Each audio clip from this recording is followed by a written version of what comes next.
मैं हूँ कलुआ बत्तख। अरे वाह अंडा। कलुआ अच्छा है ना? मम्मा चलो इस अंडे को फ्राई करके खाते हैं। नहीं पागल, हम इस अंडे को नहीं खाएंगे। इसमें से बेबी आएगा, फिर वो अंडा देगा, फिर बहुत बत्तख होंगे समझे। सच में? यहाँ पे छुपाती हूँ। सुनो तुम इस अंडे को खाना मत, मैं बाहर से आ रही हूँ, नहीं तो टांग तोड़ दूंगी। ठीक है मम्मी, नहीं खाऊंगा सच्ची। चलो फिर बाय।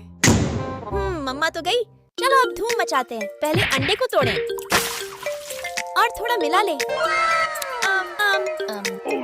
अरे बाप रे, ये तो खत्म हो गया। जल्दी कुछ करना होगा। लगता है मम्मा आ गई। सुनो तुमने अंडा छुआ तो नहीं? नहीं मम्मा। रुको चेक करती हूँ। अरे ये तो बड़ा हो गया।